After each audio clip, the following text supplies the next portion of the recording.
tomorrow at TV Asia USA Auditorium between 3 and 9 p.m. on a discussion on union of Sanskrit, Sanskriti and Sanatan Dharma. Admission is free, donations are welcome, but registration is required. So, to those of you who are very keen to go for it, please do sign up. At this point in time, I'm very excited to see and very happy to see the bunch of questions that have arrived here. So while I filter through those, I have the great pleasure of inviting Mr. Pavitra Chaudhary and Mr. Arish Shani to follow. Because these people are the founders of this organization. These people have been working very hard for the last 21 years to make this organization being what it is. So while we are very grateful to all of you for coming here, submitting your questions, participating here, I always believe that 100 committed are more than 1,000 people just tali banane ke liye. So I want to personally thank you for being here. Sushma ji ने मुझे कहा कि आप हिंदी में MC क्यों नहीं कर रहे हैं? तो मैंने कहा कि because Srini and Bhavani, my friends, are Tamilians and they are not very facile in Hindi.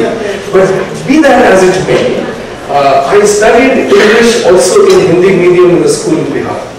तो हमने अंग्रेजी भी हिंदी माध्यम में ही सीखी है और मैं हिंदी में भी भाषण दे सकता हूँ. But this is the beauty of India, the unity of India. Kannadiga, Bengali, Dr. Swami, a Tamilian, Hukum Singh, a UP person, Mr. Kulkarni from Pune, Maharashtra, myself, Vibhuti Jha from Bihar and Maharashtra as well. So, and Mr. Purnawala from Rajasthan. This is the unity of India. My fear is, my concern is, my invocation to you is that as a political entity, the politicians who are here must consider going forward, the way the efforts are being made to break India has to be fought on many levels. And one of the levels is whether we choose the EU model or the United States model. So think about it. If this United States was 50 different countries, do you think anybody would care for it? Certainly not, in my opinion. So be that as it may, I am taking leave of you now for the moment, and I invite Mr. Pavitra Chaudhary, the founder of Indo-American Political Intellectual Forum, to convey his vote of thanks and his thoughts. And he has said that he will not take more than 10 minutes. So if it is 10 minutes, please start clapping. Commitment that are ready. Now, just let me first pay tribute to Mr. Narayan Kararia, who actually mobilized the people of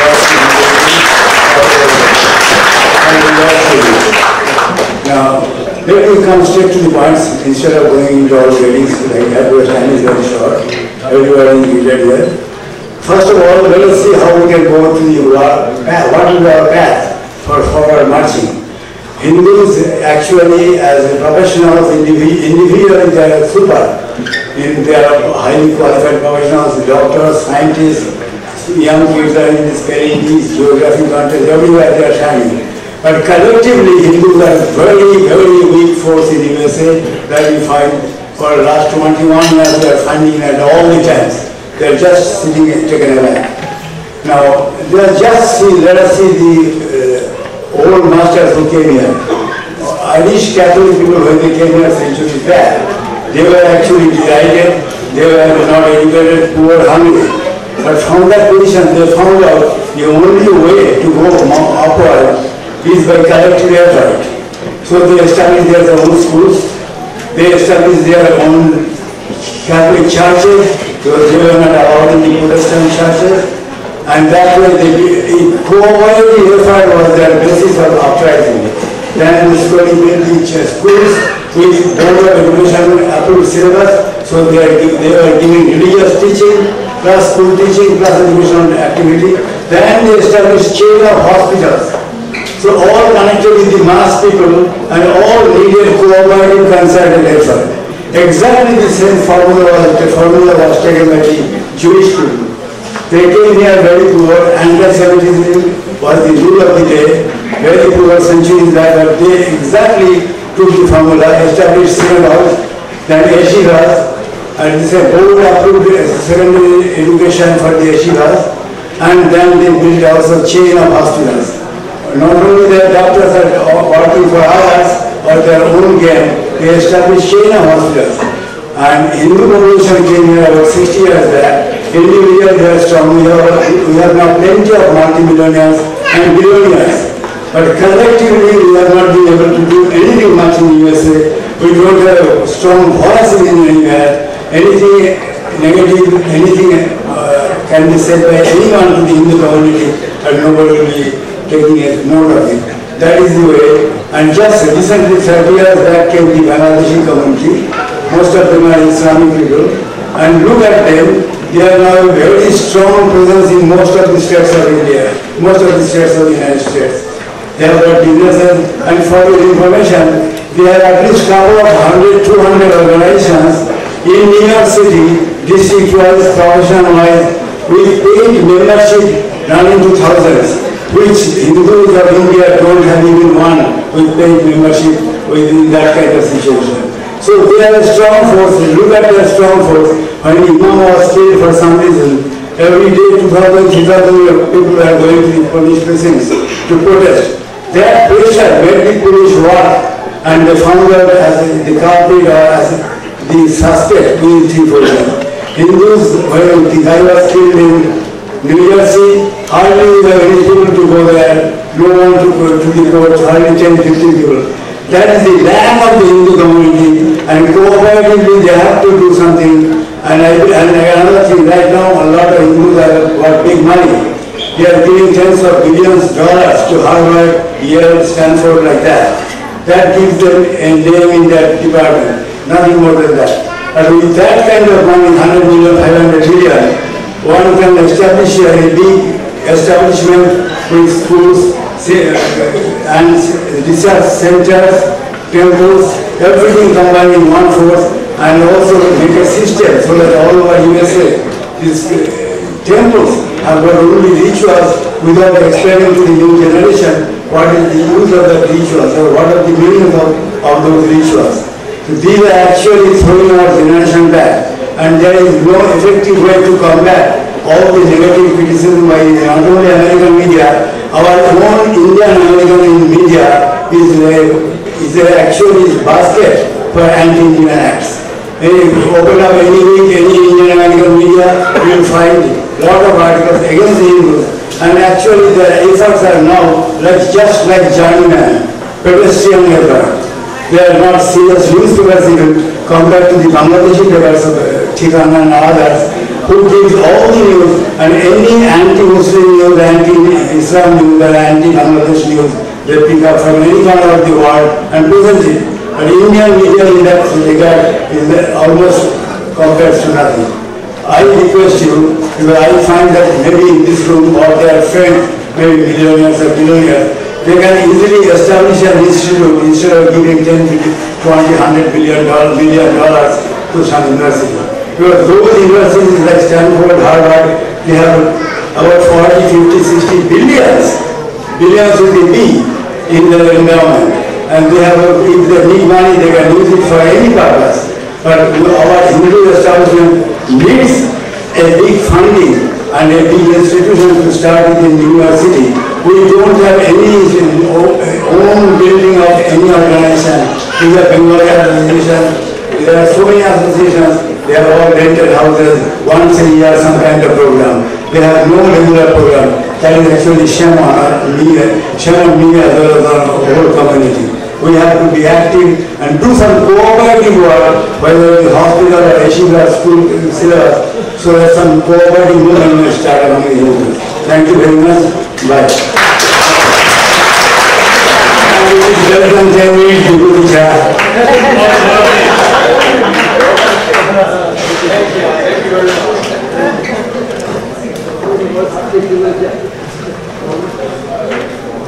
I'm 100% sure that this man, Ali Sani, doesn't need any introduction, but I definitely want to compliment him and his family, especially Priya, who has done an outstanding work, and you have really made something impossible. There are so many questions. So we will play along. Mr. Sani, all yours.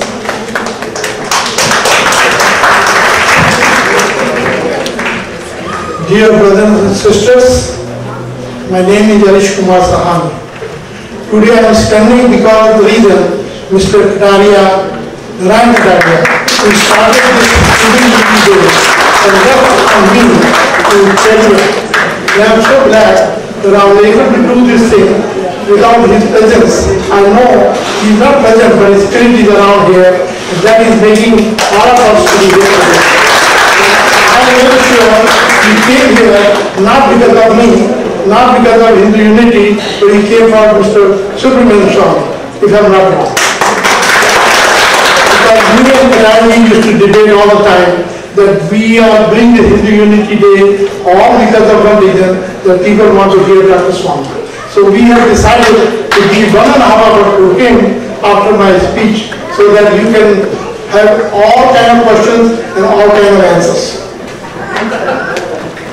So before I start, I want to thank all of you who are supporting us to make this day a success. This is our Hindu Unity Day. If you look all around, we have put a billboard, Garv Se Kaho Hum Hindu.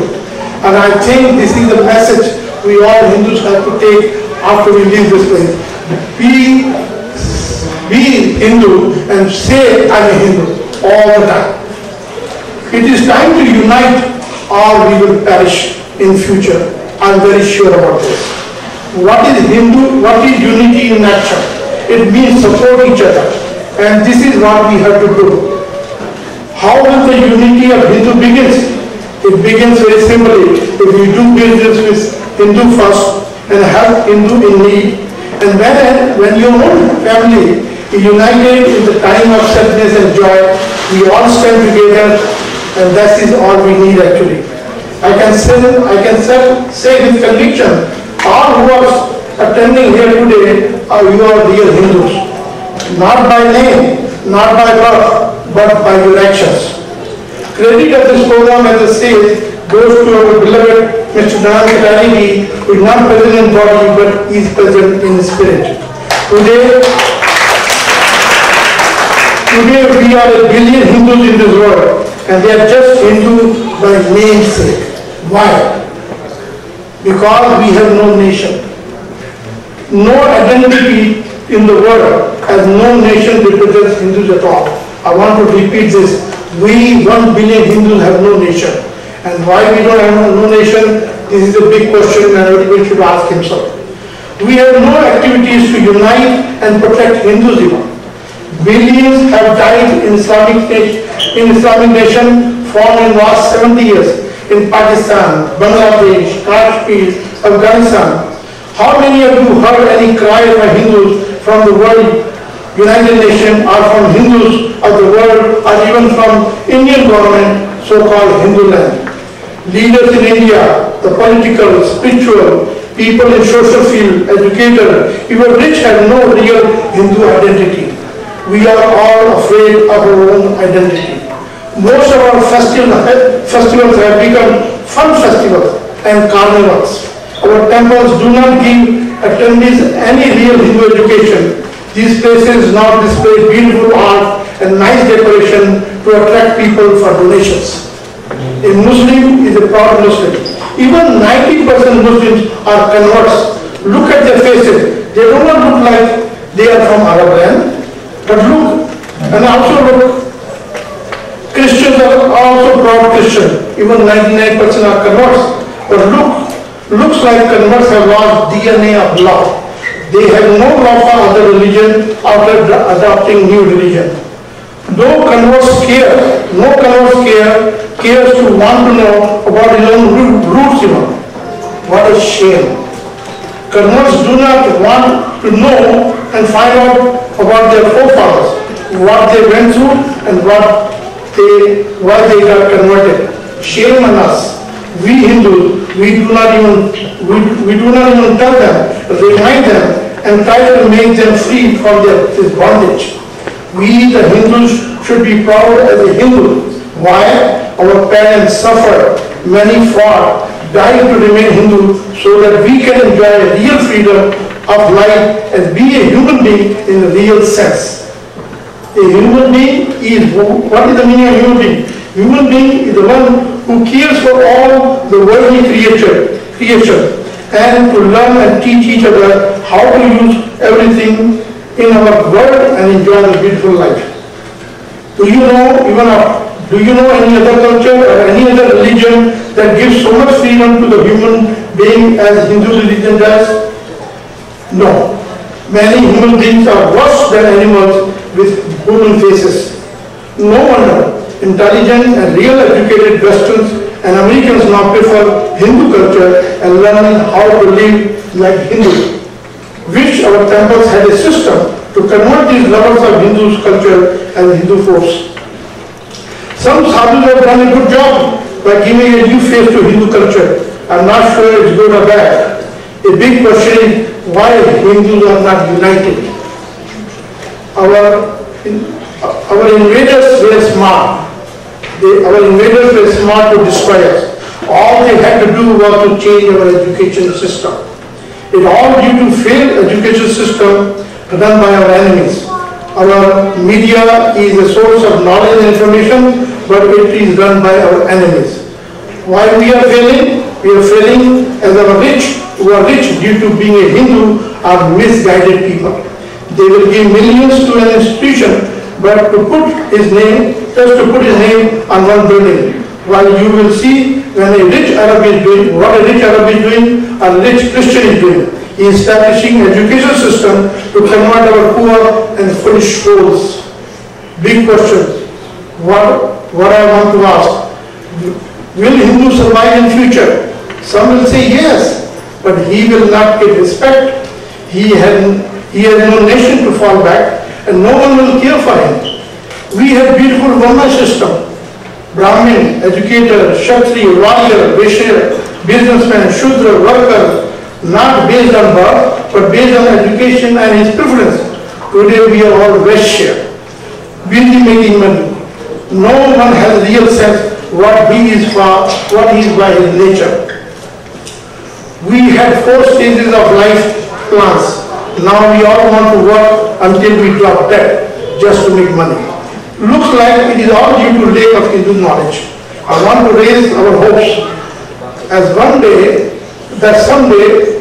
someone had raised in 1947. Why Hindus do not have their own nation? 1 billion need a place of their own to maintain their heritage. Imagine if Islam takes over your nation. Why Hindus do not have their own constitution? Why Hindus have no system to bring back our lost brothers who are now Muslims, or Christian, or leftist? We need Hindu education institution to make them human beings. Why our Indian media cares less when a Hindu is killed or suffering? What we Hindu can do to stop this kind of madness? Why our Hindu institution temple should be controlled by government or one who is not following Hinduism? All this can be achieved if we get united. We are living in a great nation, USA, where people make things possible and happen. We can unite, work and make all possible. Let us unite. God bless USA and good human beings. One last message to all. गर्व से कहो हम हिंदू हैं.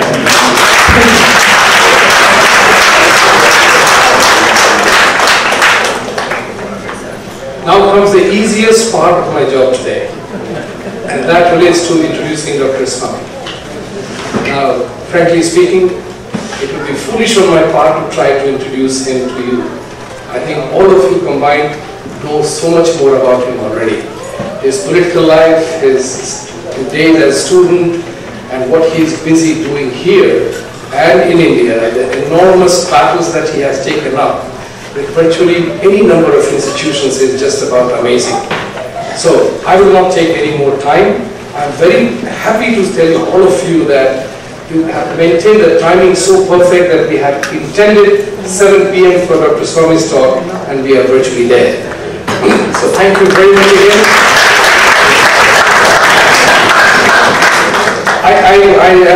As I'm having a mic right now, and Dr. Swami is yet to come, I will throw the first question to him when he finishes his address to talk about it, is that why is it that we haven't learned from our enemies? As the saying goes, You keep your friends closer and enemies closer.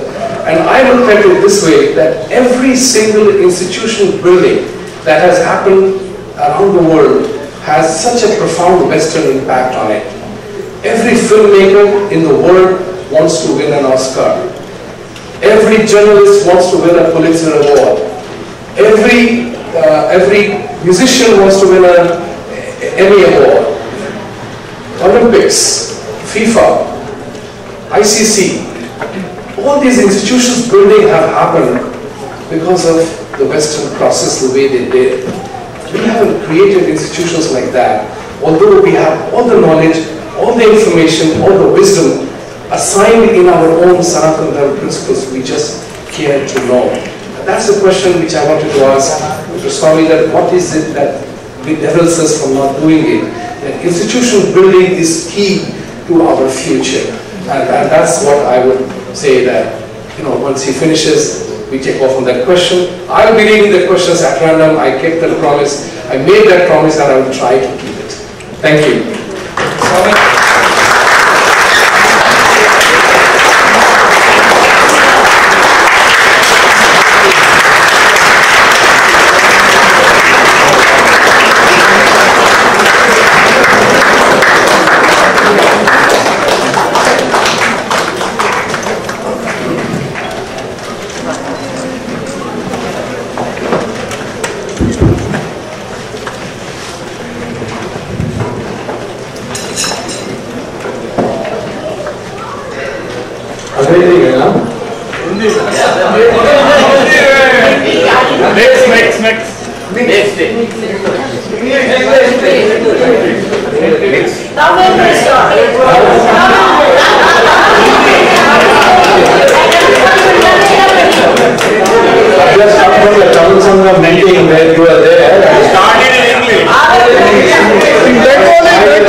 Anybody wants the answer in Hindi, I will give it. Swami ji शुरू में हिंदी फिर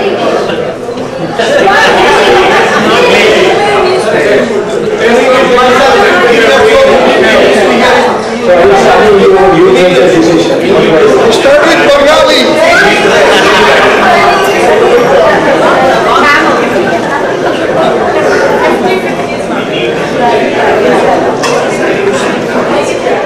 तो हिंदी में शुरू करता हूँ, फिर अंग्रेजी में।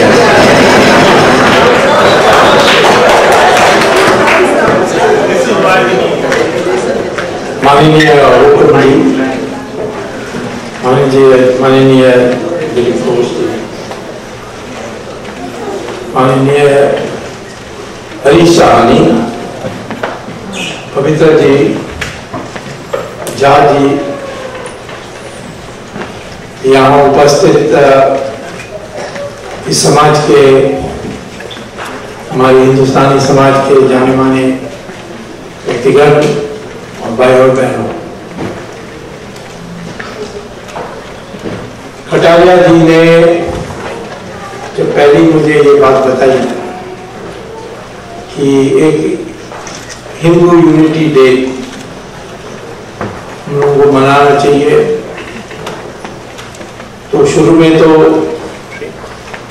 कई लोग संकोच करते थे आने में, लेकिन धीरे धीरे ये व्यापक होते गई और आज भी आपने यहाँ एकत्रित हुए इस संख्या में, हमें उम्मीद नहीं थी, क्योंकि बड़ी अल्पकाल में कटारिया जाने के बाद हरीश साहनी ने इस काम को संभाला। पहले भी संभालते थे, परंतु कटारिया को आगे रखते थे, अब इनको आगे आना पड़ा।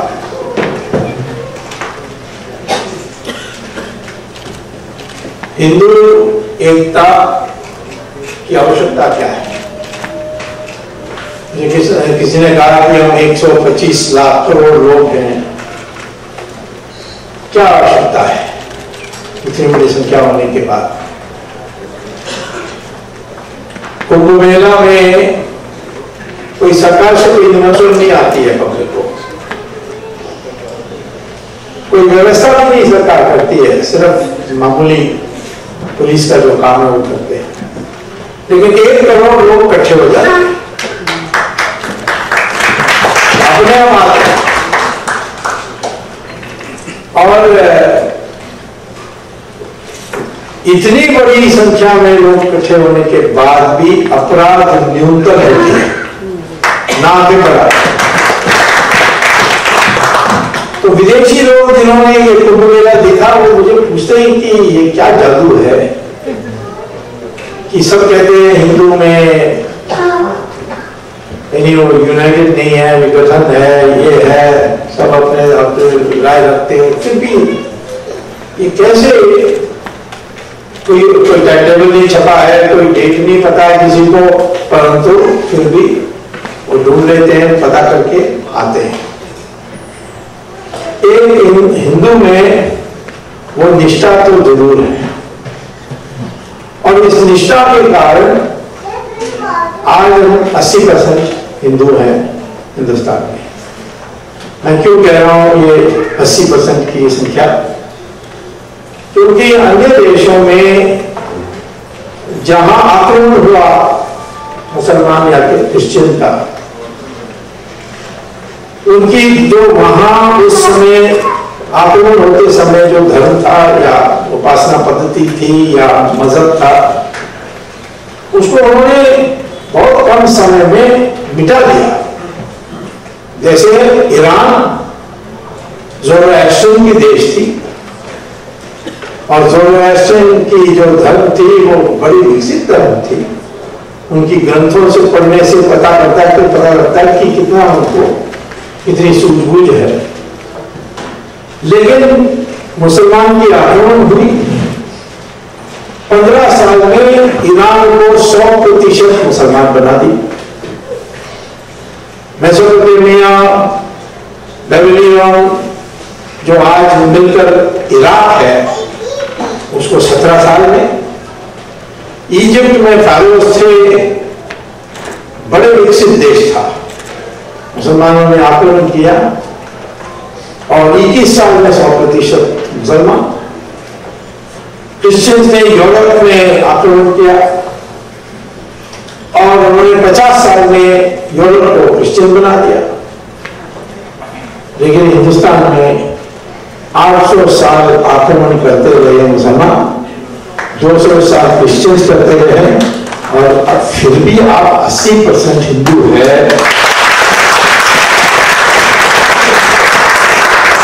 ये एक व्यक्तिगत निर्णय है जो हिंदुओं ने किया। राणा प्रताप घास की रोटी खाकर मरे, लेकिन उनको वीर, कहीं भी चले जाइए उनको वीर मानते हैं। हर व्यक्ति को वीर मानना, एक नेशनल हीरो मानना, ये दूसरे देशों में नहीं दिखाई पड़ेगी। लेकिन वो जो वीरता थी उसकी स्मरण में लोगों ने राणा प्रताप को हीरो बनाया। जीते शिवाजी, लेकिन राणा प्रताप और शिवाजी दोनों को बराबर मानते हैं। और ये सिर्फ महाराष्ट्र राजस्थान का सवाल नहीं। तमिलनाडु में कट्टाबोमन को फांसी दिया था अंग्रेजों ने, उनको तमिलनाडु में वीर मानते हैं। रानी चेन्नम्मा कर्नाटक में, और इसी प्रकार से आपको पता है कि रानी झांसी की जो स्थान है, सुभाष चंद्र बोस, ये लोग कोई आपको विजय नहीं दिलाया, लेकिन वो जो मंशा को उन्होंने जगाया, जो चेतना को जगाया और जो वीरता दिखाई, व्यक्तिगत वीरता, उससे लोग आज उनको स्मरण करते हैं। लेकिन व्यक्तिगत चरित्र पर्याप्त नहीं है, एक राष्ट्रीय चरित्र भी होनी चाहिए। और इसीलिए आज हम एकता की बात कर रहे हैं। और क्यों एकता? सिर्फ एक होना, क्योंकि होना एक होना अच्छा है इसके लिए मैं नहीं कह रहा हूं। अब मनमोहन सिंह प्रधानमंत्री थे 10 साल, व्यक्तिगत चरित्र बहुत सुंदर, बहुत अच्छा आदमी, लेकिन उसका राष्ट्रीय चरित्र देश को डुबा दिया, क्योंकि एक दुबला पतला विदेशी महिला के सामने झुकते गए और इसीलिए देश में जो भ्रष्टाचार जो पनपा उसकी राष्ट्रीय चरित्र ना होने के कारण है। जन व्यक्तिगत चरित्र उनका अच्छा था और पृथ्वीराज चौहान ने जरूर उनको अपमानित किया और बदला लेना चाहते थे, परंतु हुआ क्या, उन्होंने बदला तो लिया, लेकिन मोहम्मद गौरी को मौका दिया इस देश में, कई बार हारने के बाद इस देश में इस्लाम लाने के लिए। तो व्यक्तिगत चरित्र नहीं, गोडसे का भी यही है, महात्मा गांधी को मारे और मजबूत किसको किया, जवाहरलाल नेहरू, जो आधा अंग्रेज था, जो किसी की बात नहीं सुनता था, कभी कभी रेगुलर माउंटबैटन की बात जरूर सुनता था और इसीलिए किसी को पूछे बिना, कैबिनेट को पूछे बिना उन्होंने कश्मीर में जाकर कश्मीर का सवाल जाकर यूनाइटेड नेशन में सौंप दिया और जो आज भी हमारे सिद्धांत बनी है। लेकिन सरदार पटेल जो प्रधानमंत्री बन सकता था, क्योंकि कांग्रेस पार्टी में जब राय ली गई थी महात्मा गांधी ने, तो 16 पीसीसी प्रेसिडेंट्स में 15 निकालते हुए सरदार पटेल चाहिए और महात्मा गांधी ने कहा सरदार पटेल को, तुम ही कहो मीटिंग में कि मैं नहीं बनना चाहता हूं, जवाहरलाल को बना। अब क्यों महात्मा गांधी ने किया, किसी पुस्तक में तो नहीं आया, मैंने एक बार मोरारजी देसाई को पूछा था, ये महात्मा गांधी ने गलती क्यों की, तो उन्होंने कहा कि वो ये सोचते थे कि सरदार पटेल अनुशासित व्यक्ति है, शासन है, अंग्रेजों को पहले जाना चाहिए और यदि पहले से ये तय हो जाए कि सर ये बनने वाले हैं, सरदार पटेल तो पता नहीं जवाहरलाल नेहरू क्या कर देगा और इसीलिए जवाहरलाल नेहरू को बनने दो और बाद में अंग्रेज जाने के बाद कुछ परिवर्तन की। और वैसे गांधी ये सोच रहा था कि कांग्रेस का 2 टुकड़ा कर दे, जिस दिन गांधी की हत्या हुई उस समय उनकी राय ये थी, उन्होंने सरदार पटेल को बुलाकर कहा कि तुम इस्तीफा मत दो कैबिनेट से, क्योंकि वो तब आ गए थे जवाहरलाल नेहरू से कि मैं कांग्रेस का 2 टुकड़ा करने वाला हूं, एक तुम्हारा अध्यक्षता में, एक जवाहरलाल की अध्यक्षता में, 90% तो सरदार पटेल के साथ जाती, 10% जवाहरलाल नेहरू के साथ रहती, बट ये उनकी प्लान थी, पता नहीं उनकी हत्या होने के कारण ये प्लान कभी ये क्रियान्वित नहीं हो सका।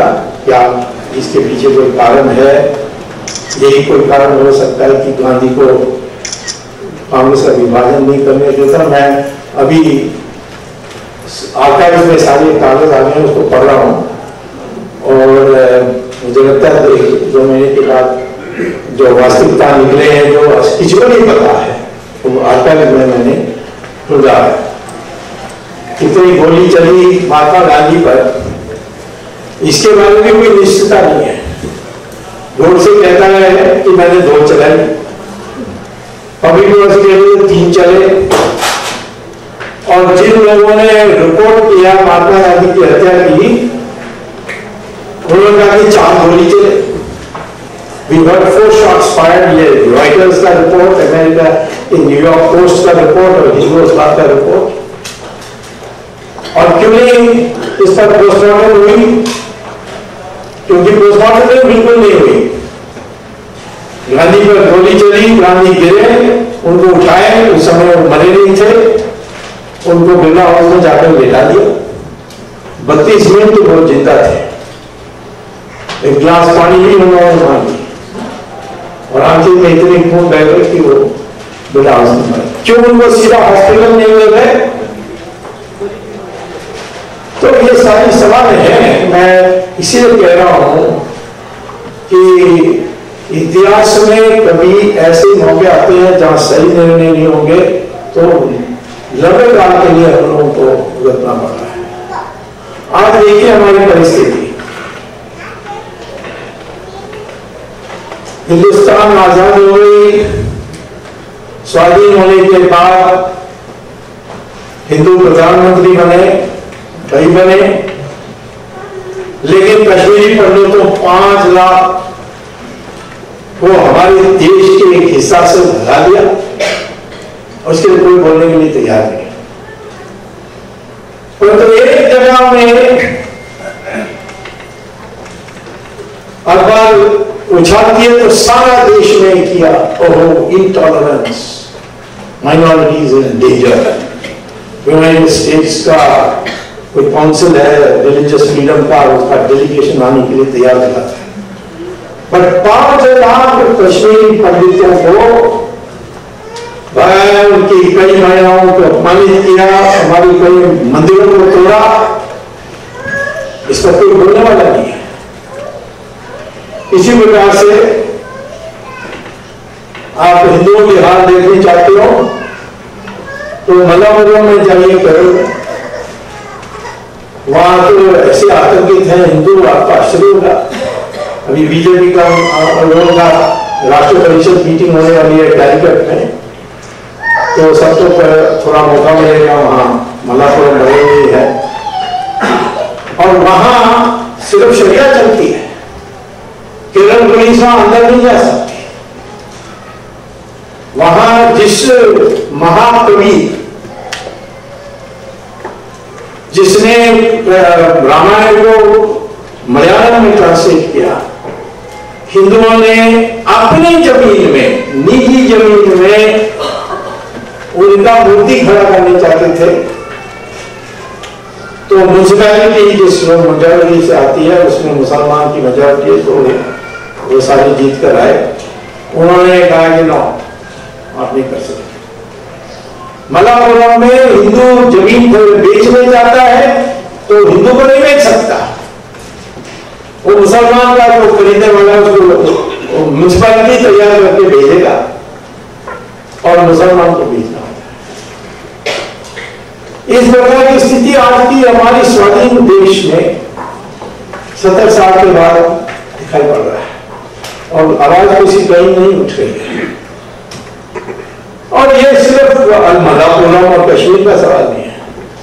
तमिलनाडु में मुसलमान की संख्या सिर्फ 5% है, लेकिन भाई टाउन पंचायत में, नगर पंचायतों में मेजॉरिटी में, जैसे बेलूर के पास मेल विशाखा में, वहां मुस्लिम 75% है, जीत गए। 40 जगह ऐसे हैं तमिलनाडु में, वहां चुनाव में जीते, उनकी मेजॉरिटी बनी, टाउन पंचायत उनके हाथ में आ गए और वहां जो 25% है उनकी हाल देखनी चाहिए। हिंदुस्तान में डेमोक्रेसी, सोशल सेक्युलरिज्म होने के कारण है कि हिंदू मेजॉरिटी है और ये सब चिल्ला रहे हैं इंटॉलरेंस और दुनिया भर की गाली दे रहे हैं हमें। लेकिन जहां हिंदू मेजॉरिटी नहीं है, जहां मुस्लिम मेजॉरिटी है, या जैसे नॉर्थ ईस्ट में क्रिश्चियन मेजॉरिटी जहां है, वहां की माइनॉरिटीज को कुछ नहीं मिलेगा। सऊदी अरेबिया में हिंदुओं की हाल देखिए, वहां इतने मेहनत करते हैं हमारे लोग, इसके कारण वहां सारे निर्माण का कार्य तो सब हिंदू ही वहां कर रहे हैं। 20 लाख है, किस हालत में दिवाली मना सकते हैं? नहीं मना सकते।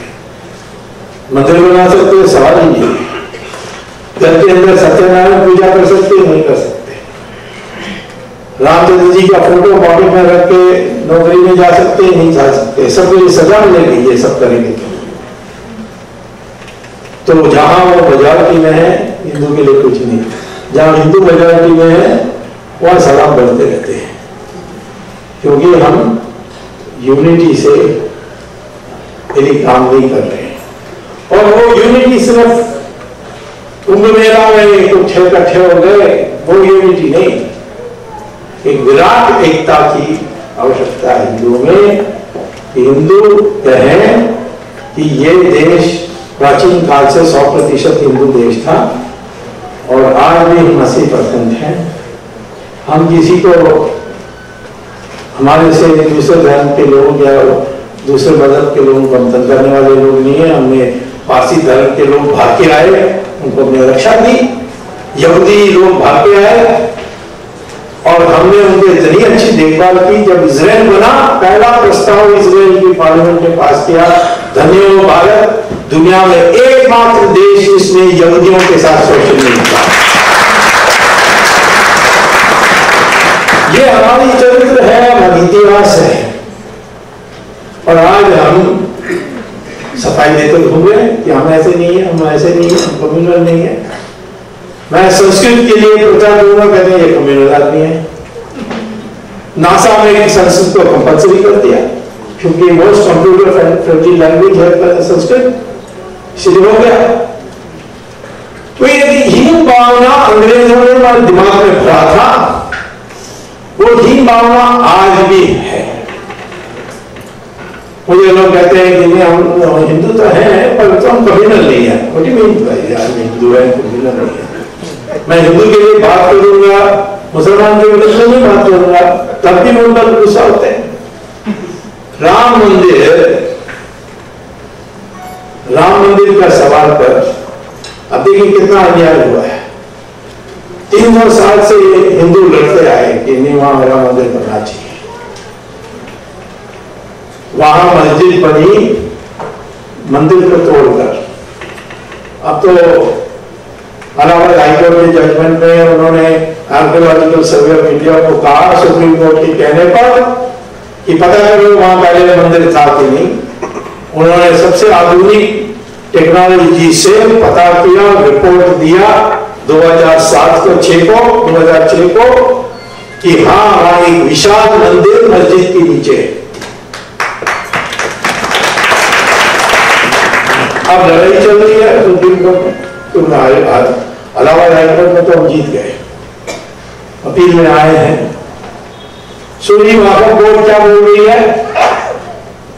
वो कहती है कि हम 300 साल से इस जमीन की कब्जा करके बैठे, तो ये हमारा जमीन है। ये नहीं कहते कि हमारे धार्मिक स्थल मस्जिद को तोड़ दिया और इसलिए दोबारा मस्जिद बनना चाहिए, ये नहीं कह रहे हैं। कह रहे हैं कि ये एडवर्स पोजेशन लॉ में आप जानते हैं, मैं आपके घर में घुस जाऊं और 12 साल रहूं और आप उस पर आपत्ति ना करें तो कोर्ट में वो घर आपकी बन जाती है on the concept of adverse possession. यानी आपका घर था तो आपको इस 12 साल में आपत्ति करना चाहिए था। वो एडवर्स पोजेशन जिसको इलाहाबाद हाईकोर्ट ने माना नहीं, उसको कहकर है। अब मस्जिद का असली स्थिति क्या है? एक प्रार्थना स्थल है, मजहब पढ़ने के लिए सुविधाजनक प्रार्थना स्थल है। हर मुसलमान देश में मस्जिद को तोड़ते हैं सड़क बनाने के लिए या अपार्टमेंट बिल्डिंग बनाने के लिए। यहां तक कि जहां मोहम्मद ने नमाज पढ़ी उसको भी तोड़ दिया सऊदी अरेबिया ने, क्योंकि वो कहते हैं नमाज कहीं भी पढ़ा जा सकता है, सड़क में पढ़ सकते हैं, इस रूम में चादर बिछा के पैसे नमाज पढ़ सकते हैं, हवाई जहाज में पढ़ सकते हैं। और इसीलिए मस्जिद का कोई ऐसा स्थान नहीं है कि इसको यहां है तो उधर बना दो। हम कहते हैं मुसलमानों के को कि सभी नदी के उस पार बहुत जमीन खाली है, वहां बाबरी मस्जिद बना दो। अब क्यों उसको बाबरी नाम दिया है वो मैं इस सभ्य समाज में बताऊंगा नहीं, व्यक्तिगत पूछोगे तो बता दूंगा। पर बाबरी मस्जिद चाहिए तो बना दो, परंतु ये जमीन जो है इसमें राम मंदिर, रामलला की मंदिर क्यों बननी चाहिए? क्योंकि ये बनी थी प्राण प्रतिष्ठा पूजा से, और प्राण प्रतिष्ठा पूजा के माने कि भगवान ने उस मूर्ति में प्रवेश कर दिया है और अब से भगवान मालिक है, और सिर्फ हमारी सुप्रीम कोर्ट का फैसला नहीं है, परंतु जब मैं लॉ मिनिस्टर था तो हाउस ऑफ लॉर्ड से मैंने एक जजमेंट निकाल के लाए थे, क्योंकि हमें एक हमारी नटराज की स्टैचू चोरी करके लेकर वहां नीलाम कर रहे थे, उसको वापस लाने के लिए हमने वहां केस डाला था, और हाउस ऑफ लॉर्ड्स ने यह स्वीकार किया कि मंदिर प्राण प्रतिष्ठा पूजा के बाद बनने के बाद वहां कोई पूजा नहीं हो रही है, या टूट गई या ताला लग गई, फिर भी वो मंदिर है और इसीलिए वो नटराज की स्टैचू वापस कर दी थी। अब यहां मंदिर था, उसके आर्कियोलॉजिकल सर्वे ऑफ इंडिया ने कह दिया है कि हाँ है, इलाहाबाद हाईकोर्ट ने इसको स्वीकार किया है और किसी मुसलमान ने इसका खंडन नहीं कर सके। फिर भी वो कहते हैं नहीं, ये हमारी एडवर्स पोजीशन है, और सुप्रीम कोर्ट में आए, सुप्रीम कोर्ट में भी हारने वाले हैं और हम उसको थोड़ा जल्दी कर रहे हैं। अब केस की बात है कि बेंच बनेगी तो उसमें एक मुसलमान भी जज होना चाहिए, जैसे इलाहाबाद में थे, लेकिन कोई ताकि कोई ये ना कि सब हिंदू बैठ करके ये फैसला कर ली, हमारे लोग भी थोड़ा इसमें सेंसिटिव है, तो ठीक है मुसलमान जज भी होने दीजिए, जैसे इलाहाबाद में, वो भी हमारी बात ही मानेगा। लेकिन अभी फिलहाल सुप्रीम कोर्ट में एक भी जज मुसलमान नहीं है, तो इसलिए नया मुसलमान को थोड़े दिन में बिहार से जज, हाईकोर्ट जज को लाकर सुप्रीम कोर्ट जज बना के बेंच बनकर दिन प्रतिदिन की सुनवाई होकर हम जीत कर फिर कोर्ट के जरिए, जैसे हमारी मैनिफेस्टो में, बीजेपी के मैनिफेस्टो में कहा, कोर्ट के जरिए इस मंदिर को बनाएंगे। मैं आशा करता हूं इस साल के अंत तक ये काम शुरू हो जाएगी और अगले साल हम इसको जीतेंगे। लेकिन कितना लड़ना पड़ता है। राम सेतु के लिए मुझे 3 साल बहस करनी पड़ी सुप्रीम कोर्ट में।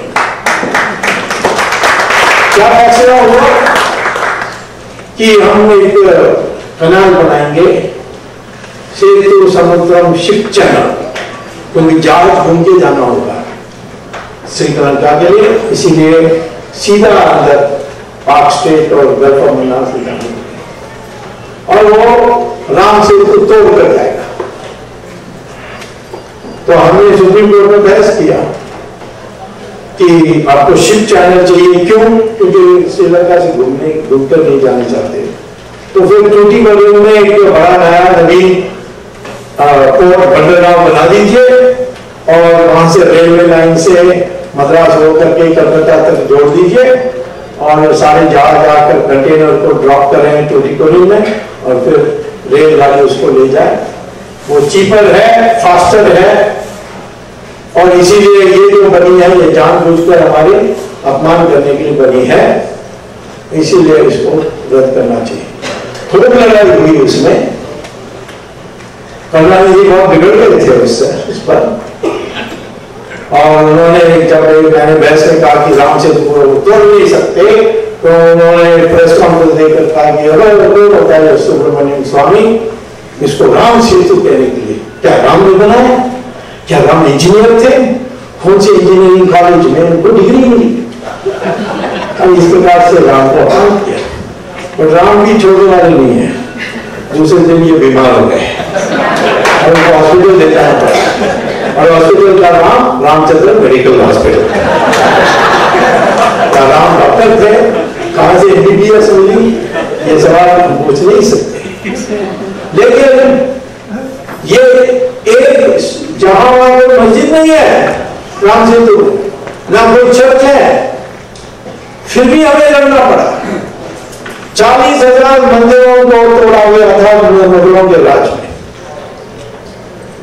हम कहते हैं उनको, मुसलमानों के नेताओं को, कि 3 को छोड़ दो, बाकी 39,997 को रख लो, नहीं तैयार है उसके लिए।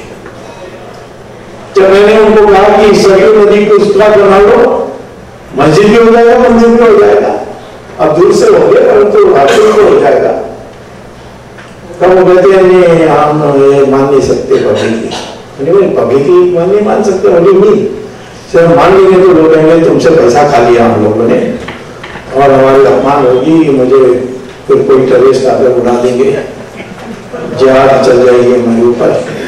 तो ये कोर्ट से कराइए। तो हमें एक मंदिर के लिए ऐसा करना पड़ेगा। कृष्ण का मंदिर है, प्राचीन है, थोड़ा सा सबको पता है, दिखने के मथुरा में जाइए आपको दिखेगा। काशी विश्वनाथ वो तो औरंगजेब का फरमान है, तोड़ा उन्होंने, मस्जिद बनाया। तो ये तीनों को लिए जो मस्जिद है उसको दूसरी जगह बना लो, बाकी ऐसे ही रहने दो। ये सब का विचार विमर्श होने के बाद उन्होंने मुझे बताया, विश्व परिषद ने बताया कि 3 पर जोर देना है, बाकी बाद में देखा जाएगा। तो मैं ये कहता हूं कि ये इस कारण क्या है कि कश्मीरी पंडित 5 लाख अभी तक वापस नहीं जा सके। कितने साल हो गए? 17 साल हो गए, अभी तक नहीं जा सके। हमारे देश में जहां 125 करोड़ की जनता है, जिसमें 80% हिंदू हैं, हिंदू लोग सरकार में हैं सब जगह में, फिर भी नहीं कर सके। क्यों नहीं कर सके? क्यों नहीं हम मंदिर बना सके? इसके कारण यही है कि एक विराट एकता हमारे हिंदू में पैदा नहीं है। मैं बोल सकता हूं, हमारे बीजेपी संघ के लोग बोल सकते हैं, परंतु आम जनता में वो गर्मी नहीं है। 370 धारा के बारे में हम बोलते हैं, लोग हमें चिढ़ाने के लिए बोलते हैं, क्यों नहीं किया अभी तक? ये तो 1 मिनट का काम है, मैं बता रहा हूं, 370 धारा हटाने के लिए। और हमारे प्रधानमंत्री बड़े सूझबूझ के लगते हैं, जब यानी फुलझड़ी जलाना है तो जला भी देते हैं, जैसे बलूचिस्तान में जलाकर पाकिस्तान ऐसा निर्मित हो गया। तो यदि वो 370 हटानी चाहते हैं तो कांग्रेस का काम है। क्यों? आप कॉन्स्टिट्यूशन पढ़िए, क्या लिखा है उसमें कि एक ही धारा है कॉन्स्टिट्यूशन का जिसमें पार्लियामेंट की वोट की जरूरत नहीं है। एक ही धारा है, उसमें लिखा है temporary provision for the state of Jammu and Kashmir, और कहा है कि ये जो 370 धारा है ये टेम्पररी मेजर है, इसको हटाने के लिए राष्ट्रपति को एक विज्ञप्ति जारी करनी है कि ये रद्द हो गया। और जारी करने के पहले जम्मू कश्मीर की जो कॉन्स्टिट्यूएंट असेंबली है उससे सलाह मशवरा करना चाहिए, वो पूछ लेना चाहिए। अब जम्मू कश्मीर की कॉन्स्टिट्यूशन बेंच है ही, वो बंद हो गई, डिसॉल्व हो गई, खत्म हो गई। क्यों? उन्होंने कश्मीर के लिए कॉन्स्टिट्यूशन बनाया था। उस कॉन्स्टिट्यूशन में लिखा है कि सारा कश्मीर हिंदुस्तान का अटूट हिस्सा है। ये जम्मू कश्मीर की कॉन्स्टिट्यूशन में लिखा है। और 370 धारा के बारे में उसमें कोई उल्लेख ही नहीं है। जो जिस बॉडी नहीं है उसको तो पूछने का सवाल नहीं। और वैसे भी वो जो जब constituent assembly of Jammu Kashmir बंद हुई थी, यदि वो कहकर जाते हैं कि 370 धारा को नहीं हटाना है तो फिर कुछ विवाद बनती। उन्होंने कहा नहीं, उल्टा वो शुरुआत ही करते हैं कॉन्स्टिट्यूशन की, Jammu Kashmir is an integral part of India. तो कोई प्रेसिडेंट को और कुछ नहीं पूछना, सिर्फ कैबिनेट को रेजोल्यूशन बनाकर राष्ट्रपति को भेजना है, राष्ट्रपति उसको ऐलान कर दे तो 370 धारा गया। आपने कहा क्यों नहीं किया? हमने कहा कि हम पहले साल ही करेंगे या दूसरा साल में करेंगे, 5 साल के बाद पूछ लीजिए क्यों नहीं किया। मैं तो विश्वास करता हूं कि 5 साल के पहले हट जाएगा। तो ऐसे जो आपके ग्रीवेंसेस हैं, परंतु ये आम में नहीं है। 370 धारा हमारे कार्यकर्ता हमसे जरूर पूछते हैं, तो जनरल पब्लिक में ये नहीं है, क्योंकि हमारी जो एकता है वो एकता में वो विराटता नहीं है, और वो विराट एकता की आवश्यकता है। तो अब देखिए, हम 70-80% हिंदू हैं। शंकराचार्य कांची को झूठा मर्डर केस में जेल में बंद कर दिया। हम लोग कोर्ट में लड़े, जीत गए, वो अलग बात है, तो 3 साल लगी। शंकराचार्य को क्रिमिनल करके उसके कमंडल को हटाकर उसकी जो दंड है उसको जिस दंड को पकड़ के चलते हैं उसको भी उनसे छीन लिया और क्रिमिनल्स के साथ जेल में डाल दिया। डालने वाली कौन? जयललिता। अब वो है हिंदू, पूजा करती है, मंदिर जाती है, परंतु शंकराचार्य को अंदर कर दिया राजनीतिक कारणों से। उसको डराने वाले बहुत है। 2003 में उसने, हमारी कभी कभी इससे दोस्ती हो जाती है, फिर बाद में झगड़ा भी हो जाती है। आज झगड़ा की स्थिति में है, क्योंकि मैं वो कोर्ट केस के ऊपर भ्रष्टाचार केस डाल दी। लेकिन जब हमारी दोस्ती थी, मैंने उनको कहा था कि इतना धर्म परिवर्तन की प्रयास हो रही है क्रिश्चियंस के, तो बिल लाइए, क्योंकि मध्य प्रदेश में है कि पैसा देकर, लालच देकर धर्म परिवर्तन नहीं कर सकते हो। फ्रीडम ऑफ रिलीजन बिल इसको कहते हैं, उसको एक्ट बनाई गई मध्य प्रदेश में। हमने नहीं बनाई, कांग्रेस सरकार ने बनाई थी। उड़ीसा में भी कांग्रेस सरकार ने, या गणतंत्र परिषद ऐसी थी, उन्होंने बनाई। हिमाचल में वीर भगत सिंह ने बनाई है। तो ऐसे मैंने कहा तमिलनाडु में वो करना चाहिए, तो उसने कर दिया। फिर 3 महीने के बाद यूएस कॉन्सुलेट जनरल से एक ऑफिसर, कॉन्सुल जनरल नहीं, ऑफिसर आया, जयललिता से अपॉइंटमेंट लेकर मिला, कहा कि ये बहुत गलत काम किया आपने किया। हमारा सेनेट में United states council for religious freedom के नोटिस में आया है और आपको नोटिस मिल सकती है। तो डर के मारे उसने उसको वापस ले लिया। तो आज इसको कोई पूछने वाला नहीं है। कोई असेंबली में किसी ने उठाया? कितने हिंदुओं ने नहीं उठाया, पार्लियामेंट में भी नहीं उठा। ये 2003 की बात, 2004 की बात कर रहा हूं। तो कितने हम आपको देंगे? अब विवाद बहुत है और आलोचना बहुत है, पर तो आसाराम बापू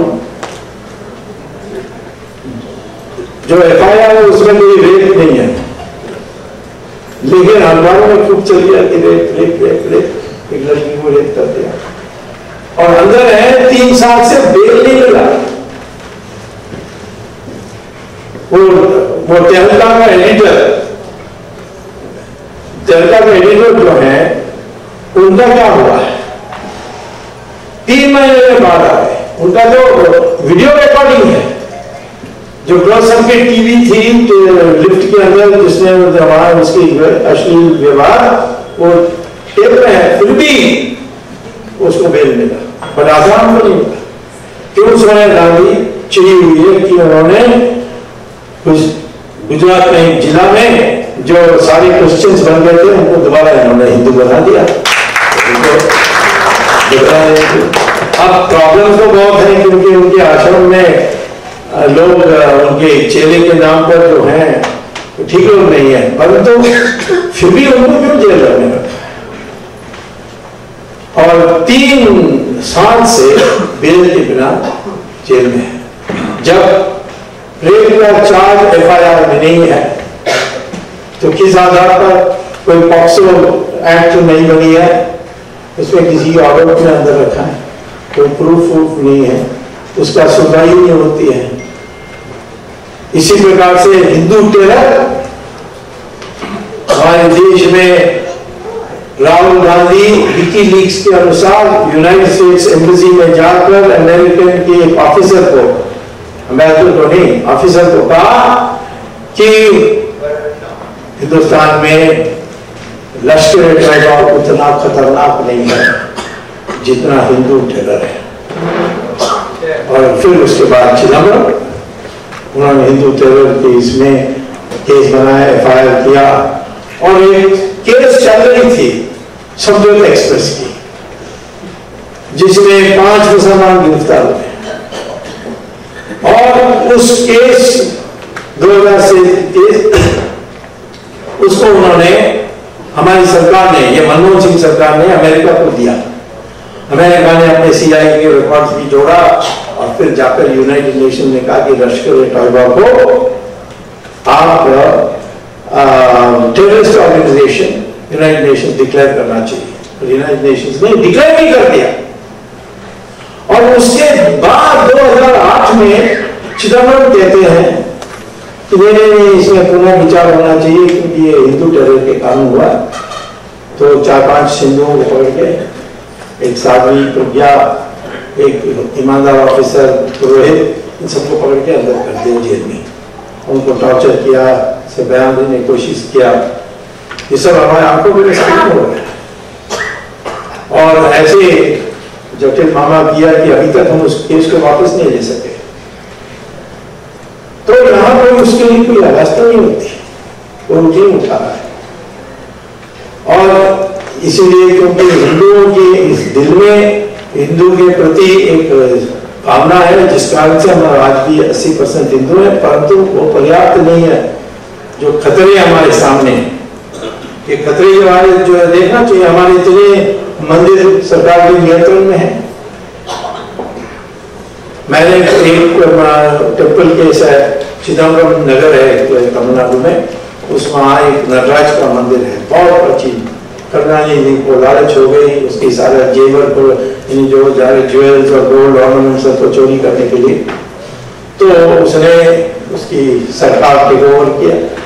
तो मैं सुप्रीम कोर्ट पे गया, उसको छुड़वाया, और सुप्रीम कोर्ट ने कहा कि कोई भी मंदिर सरकार लेगी अपने हाथ में, उसके वित्तीय स्थिति को सुधारने के लिए वो 3 साल से ज्यादा अपने हाथ में नहीं रख सकती।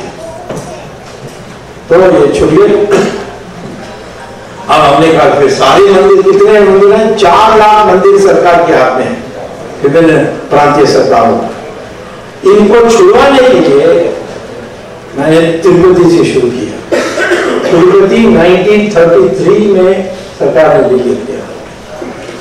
अब तिरुपति जैसे समृद्धशाली मंदिर है ही नहीं हमारे देश में, उसकी सारी पैसा सरकार लूट रही है, मदरसा बनाने के लिए भी दे रही है, हज पे जाने के लिए भी उस पैसा से दे रही है। आप हुंडी में पैसा डाल रहे हो अपने भक्ति के कारण, और सरकार इसे खर्च कर रही है। तो अब आप बताइए कि जब मैंने ये देखा कि ये 1933 से है, 3 साल क्या बात है, 80 साल हो गई, 83 साल, तब किसको दे ये हम फैसला नहीं कर पा रहे। छुड़वाएंगे तो कौन इसको मैनेज करेगा? उसमें 4-5 लोग आ गए कि नहीं हमारा है ये है हिंदुओं की। मैं पहले सोचे, इसलिए मैंने सुझाया था कि एक हिंदू धर्म आचार्य सभा जो स्वामी दयानंद सरस्वती तमिलनाडु में बना कर गए, परंतु वो अब गुजर गए, समाधि हो गई, और वो ऐसे ही पड़ा है। तो कोई ऐसा संगठन होना चाहिए जहाँ सारे साधु, प्रमुख साधु लोगों को इकट्ठा होना चाहिए। पहला जो सम्मेलन हुआ था हिंदू धर्म आचार्य सभा, जिसमें मुझे एक दयानंद सरस्वती ने हमें वित्तीय सलाहकार के रूप में एक पोस्ट दिया। तो मैं गया कॉन्फ्रेंस में, तो कॉन्फ्रेंस आधा दिन शुरू नहीं हुआ क्योंकि बड़े बड़े साधुओं ने कहा कि जो उनका सिंहासन है वो अलग अलग साइज के हैं, इससे उनका अपमान हुआ है। तो दोबारा जाकर एक साइज की हमें सीट लानी पड़ी। ये अहंकार हमारे साधुओं में, मैं किसी को दोष नहीं देता हूं क्योंकि ये सारी जो आई है तो बुराई, इसको सुधारना है और सुधार सकते हैं तभी जो हमारे पढ़े लिखे लोग में वो विराटता आएगी और हम जवाब देने की स्थिति में होनी चाहिए। अब हिंदुओं का हाल गयाना में क्या है, कजाकिस्तान में क्या है, पाकिस्तान में जो मामूली लोग बचे हुए हैं उनकी हाल क्या कर रहे हैं पाकिस्तान वहाँ, बांग्लादेश में यहाँ आए हुए लोग हैं, मैं जानता हूँ वहाँ कितने पुजारियों की हत्या हुई है। जिस देश को हमने पैदा किया वो हमारे पुजारियों को मार रहे हैं, माने सरकार नहीं मार रही पर तो सरकार देते रह रही है। तो अब इसके लिए कहीं ना कहीं हमें ऐसे एक्शन लेना पड़ेगा आगे जिससे लोगों को समझ में आए कि हिंदू को छेड़ने के बाद हिंदू छोड़ने वाला नहीं है। ये तो आज मैं आपसे यही कहूंगा कि पहले आप अपना मन बनाइए कि हम हिंदू हैं, कन्याकुमारी से कश्मीर और जामनगर से डिब्रूगढ़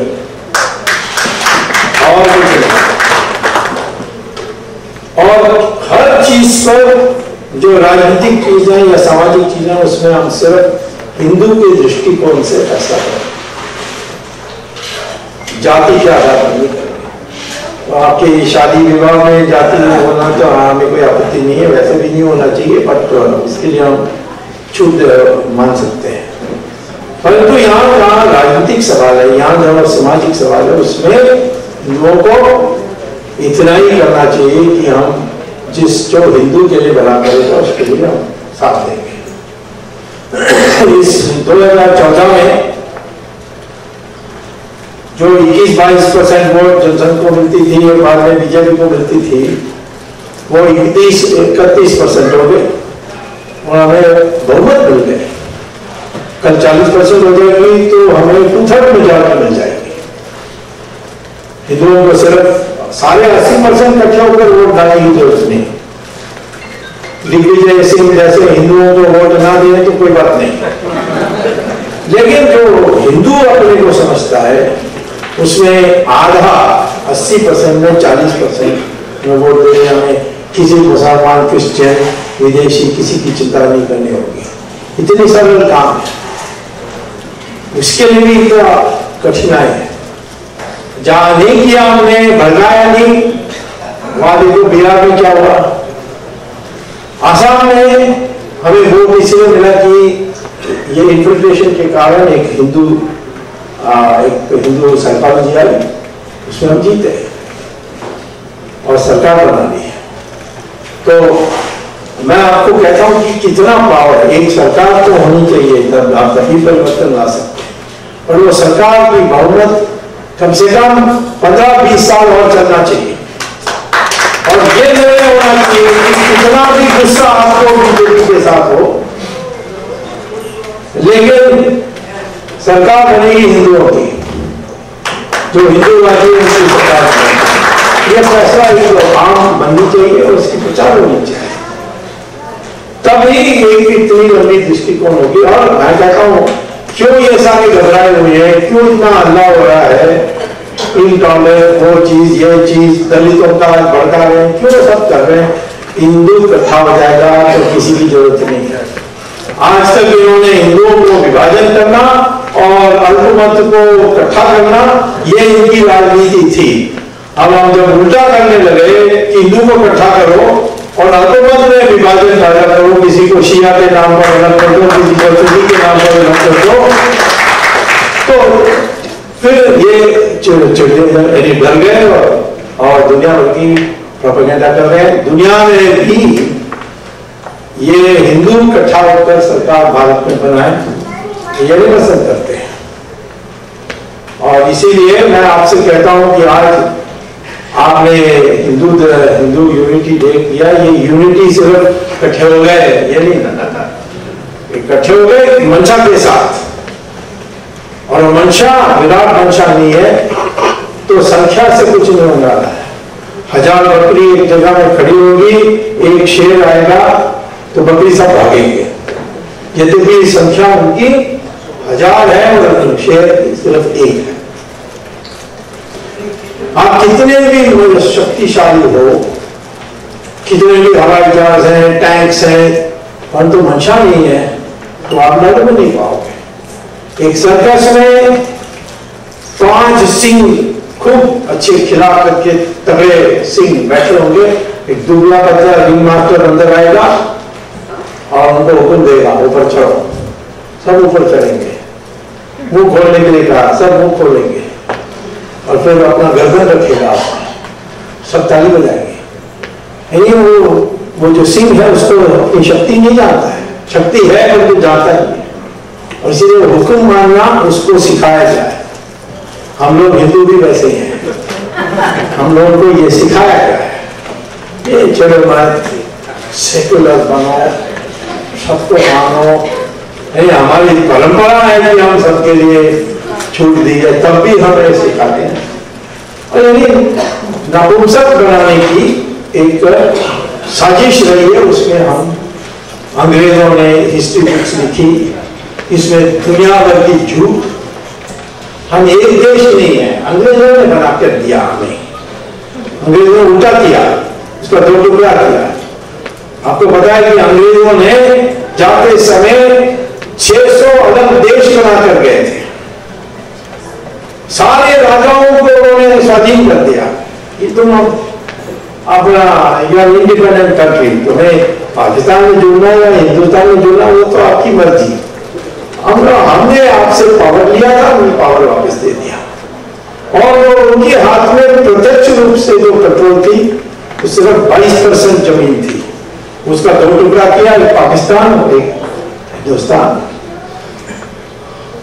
तो फिर सरदार पटेल ने बैठकर एक को सामदाम दंड करके उनको जोड़ते जोड़ते जोड़ते उन्होंने 500 को जोड़ दिया। एक 600 बाकी जो 100 थी लगभग वो पाकिस्तान गया, उसमें एक दो जबरदस्ती किया, बलूचिस्तान नहीं जाना चाहता था तो उन्होंने सेना भेज करके और उसको मारकाट करके उन्होंने बलूचिस्तान को पाकिस्तान का हिस्सा बनाया। नहीं तो हमारी देश क्या होती, अंग्रेजों हमें नहीं बनाया, अंग्रेजों ने सब टुकड़ा टुकड़ा पूरा छोड़कर गए और इसको सरदार पटेल ने बनाया। जब हम सरदार पटेल की बात करते हैं तो हम उसको चिढ़ाते हैं, ये तो हमारा आदमी है, तुम आप कैसे बोल सकते हो। मैंने कहा तुम्हारा आदमी है तो भारत रत्न क्यों नहीं दिया सरदार पटेल को। भारत रत्न 1991 में मेरे दस्तखत फॉर लॉ मिनिस्टर से इनिशिएट होकर उनको प्रधानमंत्री चंद्रशेखर की दस्तखत के साथ 1991 में सरदार पटेल को मिला था। और जब मैंने फाइल देखा 1954 में भारत रत्न देने की प्रक्रिया शुरू हुई। पहला भारत रत्न जवाहरलाल नेहरू खुद लिखता है, I Jawaharlal Nehru hereby award Bharat Ratna to Jawaharlal Nehru. Sardar Patel की नाम प्रपोज की थी के साथ नो काट दिया। इंदिरा गांधी ने बोल किया और उस इंदिरा गांधी ने खुद को भारत रत्न दिया।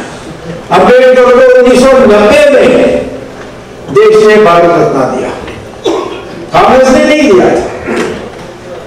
तो इसीलिए सरदार पटेल नहीं होते, अम्बेडकर नहीं होते, हमारे देश टुकड़ा टुकड़ा हो जाता है। 370 धारा के बाद शेख अब्दुल्ला ने जाकर हाथ जोड़ करके अम्बेडकर को कहा कि 370 धारा कॉन्स्टिट्यूएंट असेंबली में आप ड्राफ्टिंग कमेटी के चेयरमैन हैं, इसको प्रस्ताव रख दीजिए। तो अम्बेडकर ने क्या किया, पेपर को फेंका, कहता मैं गद्दार नहीं हूं, इस 370 को जो पास कराएगा वो गद्दारी करेगा देश से, मैं नहीं करूंगा। तो इसीलिए फिर बाद में तो अनंत स्वामी आएगा, गोपाल स्वामी आएगा को पकड़ के उनसे प्रस्ताव पास करवाया और साहब गुस्सा में उठ गए कॉन्स्टिट्यूएंट असेंबली। तो सरदार पटेल को शांत करना था, क्योंकि उन्होंने नेहरू को वचन दे दिया था कि वो इंग्लैंड में किसी महत्वपूर्ण व्यक्ति को मिलने के लिए जाना था। कौन व्यक्ति था मैं नहीं बताऊंगा, बट वो जाना था। तो वो कॉन्स्टिट्यूएंट असेंबली में नहीं थे और सरदार पटेल को उन्होंने हाथ जोड़कर कहा कि तुम इसको देख लो, मेरी इज्जत चली जाएगी, यूनाइटेड नेशंस का मामला है, थोड़े दिन के लिए ये 370। तो 370 को सरदार पटेल ने कहा ये टेम्पररी है और थोड़े दिन में इसको हटाया जाएगा। अभी यूएन में कोई प्रस्ताव है, उस प्रस्ताव 1-2 महीने में खत्म हो जाएगा, उसके बाद उसको हटा देंगे। वो आज भी चल रही है वो प्रस्ताव, यूएन में जो प्रस्ताव हमने रखा। तो मैं आपसे कहता हूं कि ये सारे वीर लोगों को हमारे लोगों ने किसी ने आवाज उठाया नहीं उठाया। तो यही जो यूनिटी की बात कर रहे हैं, उसमें जो मूल बात वो है कि आपकी चेतना ऐसी जगी होनी चाहिए। जैसे मैंने कहा कि निर्णय करो कि होगी तो हिंदू के आधार पर सरकार बनेगी और किसी आधार पर नहीं बनेगी। इतना भी हमारी चिल है कि ये नहीं किया वो नहीं किया, फिर भी हम हिंदुओं के सरकार बनेंगे, बनाने देंगे। जो बाकी जो खिचड़ी बिचड़ी पक रही है उसको हम छोड़ेंगे नहीं, जैसे आसाम के लोगों ने किया, जैसे आपने 2014 में किया, वैसे ये निर्णय पहले करिए। दूसरी है जो आपकी जो आमतौर पर मैं मांग सुन रहा हूँ, वो सारे एक को निश्चित तौर पर क्रियान्वित करेंगे।